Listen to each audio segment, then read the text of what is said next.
Hello friends, welcome to HJ creation. இப்போது ஈஸியாக எப்படி ஃப்ரீ ப்ளீட்டிங் பண்ணலான்றது தான் பார்க்க போகிறோம். இந்த சாரீ இது நான் எடுத்துருக்கிறது காட்டன் சாரீ.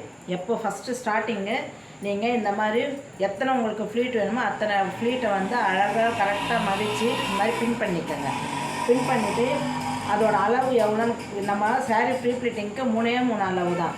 ஒன்று நம்ம இங்கே நம்ம சாரீ பின் பண்ணுவோம் பார்த்தீங்களா, மேலே எவ்வளோ முந்தானை எவ்வளோ வேணுமோ அந்த அளவு பின் பண்ணிவிட்டு அதுக்கு ஒரு அளவு எடுத்துக்கோங்க. அதுக்கப்புறமா இடுப்பை சுற்றி வந்து இங்கே ஒரு அளவு எடுப்போம், அது ஒரு அளவு எடுத்துக்கோங்க. அதுக்கப்புறம் ஸ்டார்டிங் பாயிண்ட்டு நம்ம சொருகிக்கிட்டு திரும்ப இடுப்பை சுற்றி வந்து நம்ம சொருவோம் பார்த்தீங்களா, அந்த ஒரு அளவு எடுத்துக்கோங்க. மொத்தம் 3 அளவு தான். அந்த 3 அளவு வந்து நீங்கள் கரெக்டாக எடுத்து வச்சுக்கோங்க. வச்சுக்கிட்டு அதுக்கப்புறமா முந்தானையை வந்து கரெக்டாக உங்களுக்கு எத்தனை ஃப்ளீட் வேணுமோ அத்தனை ஃப்ளீட்டை வந்து ஸ்டார்டிங்கில் வந்து நல்லா கரெக்டாக வச்சுக்கிட்டு ஃபுல்லுமே வந்து முந்தானையை வந்து கரெக்டாக வந்து இந்த மாதிரி ஃப்ளீட் பண்ணிவிடுங்க. பண்ணிக்கிட்டு இந்த இடத்துல ஒரு பின் பண்ணிவிடுங்க. ஏன்னா வந்து இவ்வளோ தான் நமக்கு அந்த அளவு வேணுன்றதுனால இந்த அளவு பின் பண்ணிவிடுங்க. அதுக்கப்புறம் இதை கரெக்டாக எடுத்து வச்சுட்டு பின் பண்ணிவிட்டு அதுக்கப்புறம் நம்ம கொசுவுறோம் பார்த்தீங்களா, அந்த கொசுவத்துக்கு அதே மாதிரி ரெடியாக வந்து இந்த மாதிரி எங்கேருந்து நம்ம கொசு பின் பண்ணுவோமோ பின் பண்ணிகிட்டு இருந்தோமோ அதாவது இடுப்பு அளவில் இருந்து இன்னொரு இடுப்பு அளவு மேலேருந்து சுற்றி வைக்கணும், அந்த இடுப்பு அளவு வரைக்கும் நம்ம வந்து ஃப்ளீட் வைக்கணும். அந்த ஃப்ளீட்டையும் நீங்கள் கரெக்டாக ஃபஸ்ட்டே எடுத்து வச்சுக்கோங்க. இந்த மாதிரிங்க, இந்த மாதிரி நான் பாருங்கள் எவ்வளோ வேணுமோ அதை வந்து ஃப்ளீட் பண்ணி வச்சுக்கிட்டு இங்கே ஒரு பின்னும் ஸ்டார்டிங்கில் ஒரு பின்னும் எண்டில் ஒரு பின்னும் குத்தி வச்சுக்கோங்க. வச்சுக்கிட்டு அதுக்கப்புறமா அயன் பண்ண ஆரம்பிச்சிடுங்க. அயன் பண்ண ஆரம்பிச்சாச்சுன்னா உங்களுக்கு ஃப்ளீட் பண்ணுறதுக்கு இதெல்லாம் ரெடியாக பண்ணி வச்சுக்கிட்டிங்கன்னா உங்களுக்கு சாரீ ஃப்ரீ ப்ளீட்டிங் பண்ணுறது ரொம்ப ஈஸியாக இருக்கும். இப்போ இது நான் ரெடியாக வச்சுக்கிட்டேன்.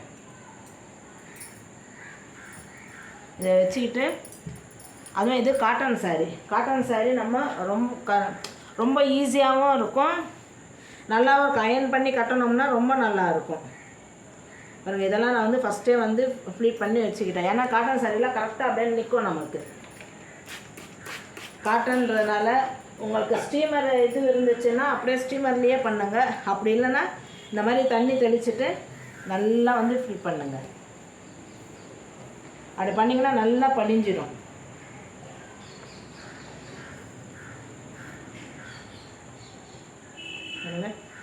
நல்லா அயன் ஆகும். எவ்வளோ தொலைவு இது பண்ணணுமோ, ஏன்னா ஏற்கனவே வந்து கரெக்டாக நான் வந்து ஃப்ளீட் பண்ணி எடுத்து வச்சுக்கிட்டேன். அதனால் வந்து அயன் பண்ணுறதுக்கும் நமக்கு ஈஸியாக இருக்கும்.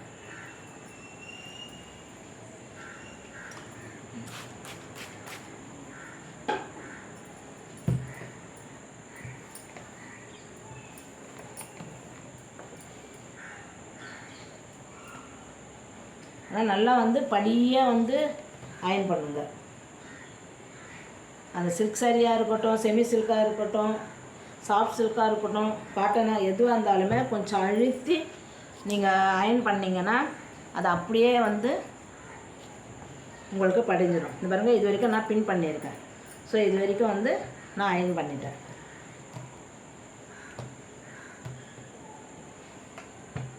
நெக்ஸ்ட்டு இப்போ இது வரைக்கும் அயன் பண்ணிட்டோமா, இது முந்தானை வரைக்கும். நெக்ஸ்ட்டு இங்கே இது பண்ணிவிட்டு இது வந்து நமக்கு மேலே வர்றது அதை வந்து கொஞ்சம் விரிவாக அகலமாக வந்து நீங்கள் ஃப்ளீட் எடுத்துக்கோங்க. இந்த மாதிரி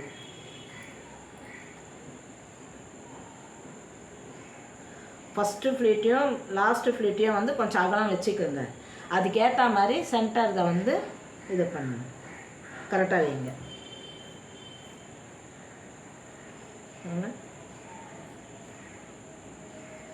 உள்ளெல்லாம் எதுவும் சுருக்கம் இல்லாமல் க்ளீனாக பார்த்துக்கோங்க அயன் பண்ணும்போது.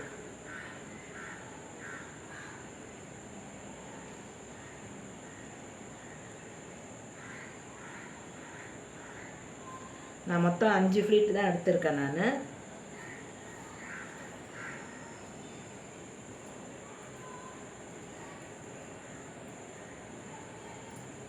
அவ்வளோதான். இதை வந்து எப்படி ஃப்ளீட் பண்ணிக்கிறேன்.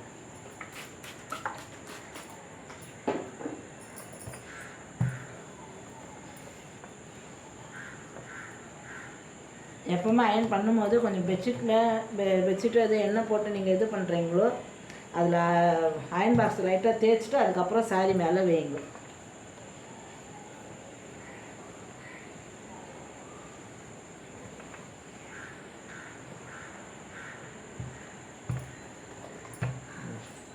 இப்போ இது வரைக்கும் ஆகிடுச்சிங்களா. இப்போ அதை அப்படியே வந்து இப்படி வச்சுக்கோங்க. வச்சுட்டு இன்னும் கொஞ்சம் ஆகலாமா அந்த இது அப்படியே கரெக்டாக நமக்கு வரும்.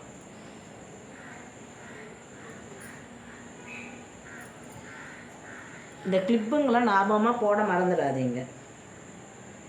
அது வந்து அந்த ஸ்டிஃப்னஸுக்காக. அது ஸ்டிஃபாக இருந்ததுன்னு வச்சுங்க கரெக்டாக இருக்கும்.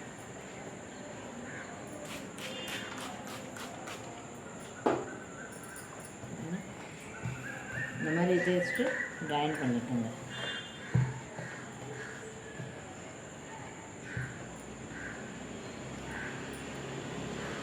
இது இந்த அளவு அயன் பண்ணாலே போதும். அதாவது இவ்வளோ தொலைவு அயன் பண்ணிக்கிட்டாலே போதும். ரொம்ப கீழெல்லாம் அயன் பண்ணணும்னு இல்லை.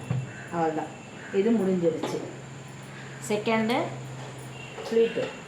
நம்ம ஏற்கனவே அந்த ஃப்ளீட்டிங் எடுத்துருக்கிறதுனால இதை அப்படியே அலைக்காக எடுத்து இப்படி வச்சுக்கோங்க. நெக்ஸ்ட்டு இந்த ஃப்ளீட்டிங். இந்த ஃப்ளீட்டில் வந்து நீங்கள் ரொம்ப கவனமாக பார்க்க வேண்டியது, இந்த நம்ம ஸ்டார்டிங் பாயிண்ட்டுக்கு பார்த்தீங்களா, இது ரெண்டுமே வந்து இப்படி கீழே இருக்கும். இது வந்து மேலே இருக்கணும். இந்த பாயிண்ட் இந்த முந்தானை சைடு இருக்கிறது வந்து அடியில் இருக்கணும். இந்த வந்து ஸ்டார்டிங் பாயிண்ட் வந்து மேல் பக்கமாக இருக்கணும். மேல் பக்கமாக இருந்து இப்படி தான் வந்து அயன் பண்ணணும். மாற்றி அயன் பண்ணிங்கன்னா வந்து நம்ம சொருகிறது எப்படி நம்ம சொருவோமோ அது வேறு மாதிரி சொருகிடும். அதாவது லெஃப்ட் ஹேண்ட் சைடு வர்றது பதில் ரைட் ஹேண்ட் சைடு வர மாதிரி ஆகிடும். அதனால் இதை ரொம்ப கவனமாக பார்த்துங்க. பாருங்க, இது எட்ஜிங் ஸ்டார்டிங் பாயிண்ட்டு. இதை வந்து மேல் பக்கம் இப்படி வச்சுக்கணும். இப்போ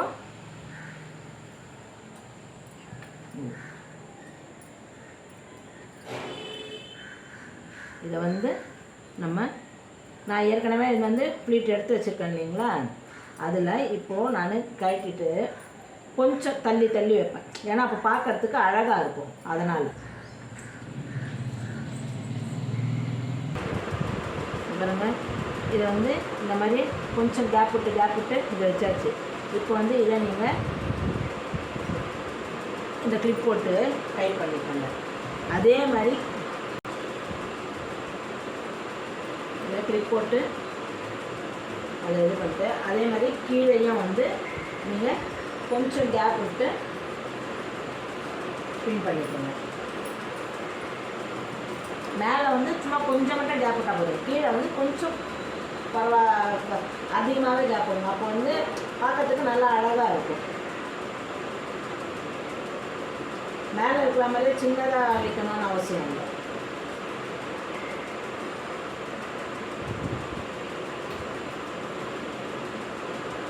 பாருங்க, மேலே தெரியாத இது கொஞ்சம் அதிகமாக வச்சுருப்பேன்.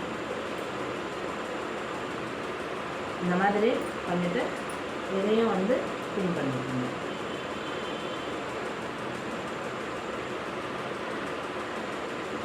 இதெல்லாம் நீங்கள் ரெடியாக வந்து இந்த கொசுவெல்லாம் கரெக்டாக எடுத்து வச்சுக்கிட்டிங்கன்னா உங்களுக்கு அயன் பண்ணுறதுக்கெல்லாம் ரொம்ப ஈஸியாக இருக்கும். இப்போ வந்து இதை இறக்கிட்டு டைட் பண்ணிவிட்டு அயன் பண்ணிடுங்க. அயன் பண்ணால் ஈஸியாக இருக்கும். இப்போ அதே மாதிரியே இது இருக்கும் ஃபுல்லுமே. நல்லா லைட்டாக வந்து இப்படி பார்த்துக்கோங்க.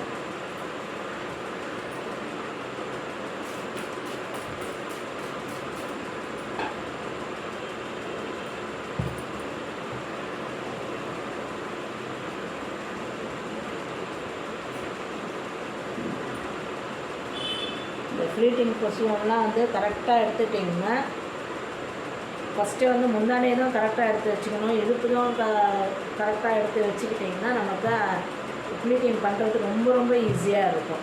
ரொம்ப நேரம் நமக்கு எடுக்காது. சப்போஸ் உங்களுக்கு எந்த சாரீனா வந்து இப்போ கஸ்டமர்லாம் கொடுத்தாங்கன்னா அது ரொம்ப கசகி இருந்துச்சுன்னா ஃபஸ்ட்டு சாரீ ஃபுல்லுமே அயன் பண்ணிவிடுங்க.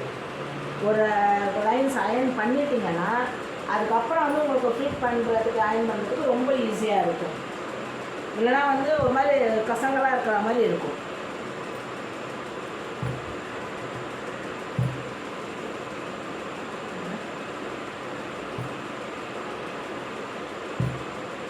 மாதிரி அயன் பண்ணிடணும்.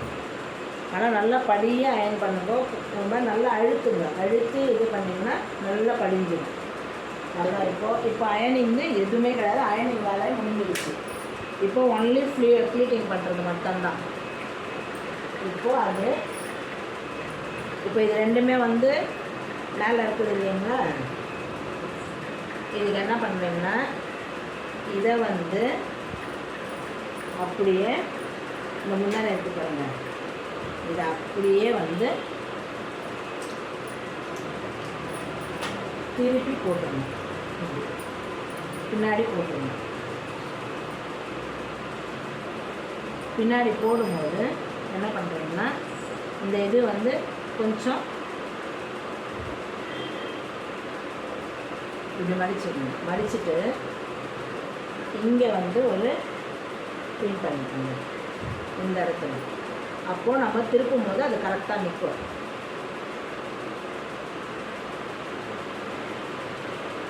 அதுக்கப்புறம் வந்து நம்ம இதெல்லாம் வந்து கழட்டிடுவோம்.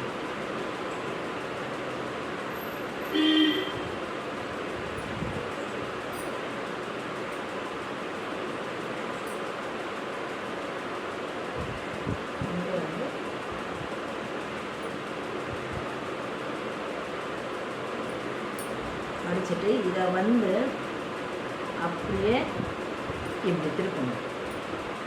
வேறு ஒன்றுமே இல்லை. இப்படி இருக்கிறது இப்படி இருக்கிறத அப்படியே இப்படி திருப்பி போடுங்க. இப்படி திருப்பி போட்டிங்கன்னா இப்போ இப்படி திருப்பி போட்டுடணும். இப்படி திருப்பி போட்டுட்டு இதை எல்லாத்தையும் லெவலாக வச்சுக்கணும்.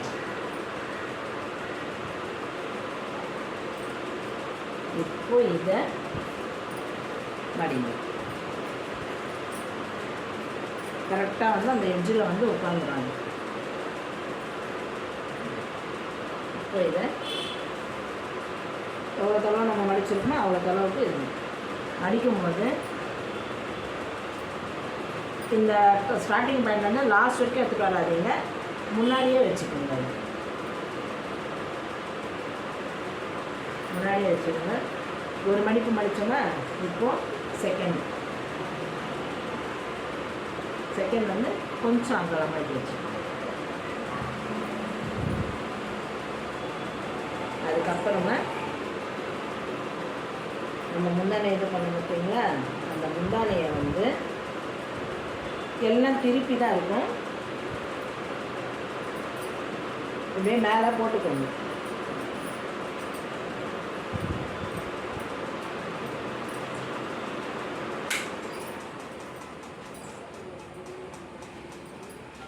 மேலே போட்டுக்கிட்டு நம்ம எது வரைக்கும் நம்ம சாரீ பின் பண்ணோமோ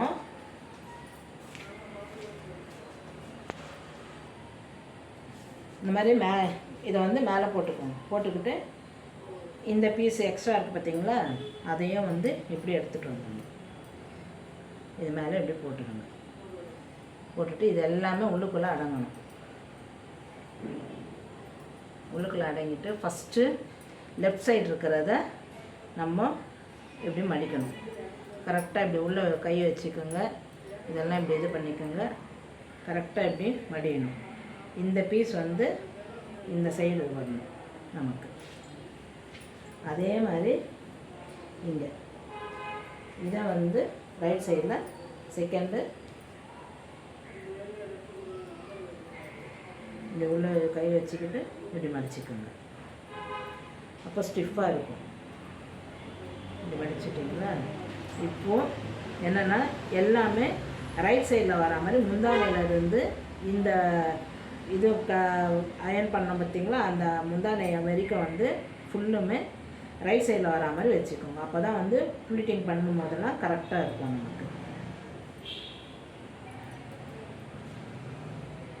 இதையும் வந்து அப்படியே ரைட் சைடு எடுத்துகிட்டு வந்துட்டு இப்போது இதை இது மடிச்சிடுங்க. இப்படி மடிச்சுட்டு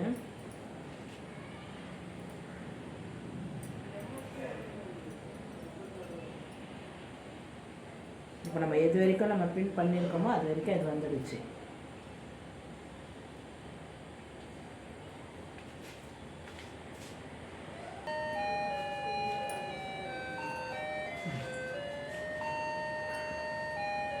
இப்போ இப்போ எது வரைக்கும் பின் பண்ணியிருக்கோம் அது வரைக்கும் நம்ம எடுத்துகிட்டு வந்தாச்சு. இப்போ இந்த எட்ஜில் இருக்கிறத லைட்டாக அப்படியே எடுத்துகிட்டு வந்துடுங்க.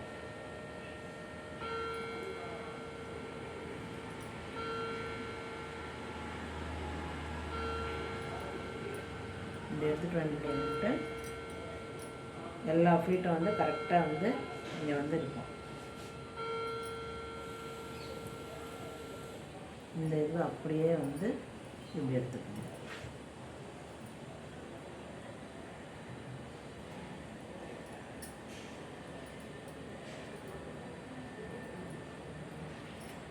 இப்போ எக்ஸ்ட்ரா இருக்குது பார்த்தீங்களா, இதை 1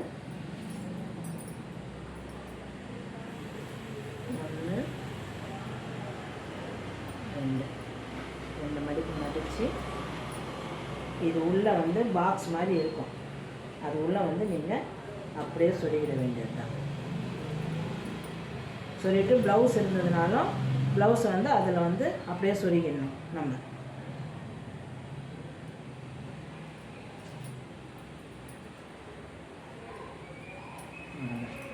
இப்போ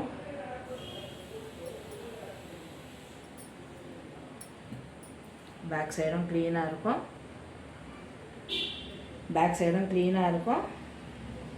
ஃப்ரண்ட் சைடும் நமக்கு க்ளீனாக இருக்கும்.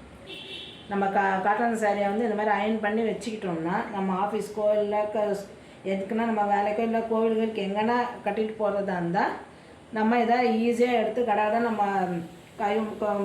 ஒரு சமயம் முந்தானையெல்லாம் ஃப்ளீட் பண்ணுறதுக்குலாம் கஷ்டமாக இருக்கும். இதெல்லாம் ரெடியாக பண்ணி வச்சுட்டிங்கன்னா ரொம்ப யூஸ் இருக்கும். அதே மாதிரி நான் சொன்ன மாதிரியே அயன் பண்ணுறதுக்கு முன்னாடி முந்தானை ஃப்ளீட்டும் இடுப்புக்கிட்ட இருக்கிற ஃப்ளீட்டும் நீங்கள் ஃபஸ்ட்டே எடுத்து வச்சுக்கிட்டு அதுக்கப்புறம் அயன் பண்ண ஸ்டார்ட் பண்ணுங்கள். அயன் பண்ண ஸ்டார்ட் பண்ணிங்கன்னா ஈஸியாக உடனே அயன் பண்ணிடலாம். ஒரு காலவரிலே அயன் பண்ணிடலாம். அயன் பண்ணிவிட்டு நம்ம கட்டுறதுக்கும் ஒரு 5 நிமிஷம் தான் ஆகுமே. ஓகே ஃப்ரெண்ட்ஸ், இந்த வீடியோ உங்களுக்கு யூஸ்ஃபுல்லாக இருக்கும்னு நினைக்கிறேன். மறக்காமல் சப்ஸ்கிரைப் பண்ணுங்கள், லைக் பண்ணுங்கள், ஷேர் பண்ணுங்கள். தேங்க்யூ.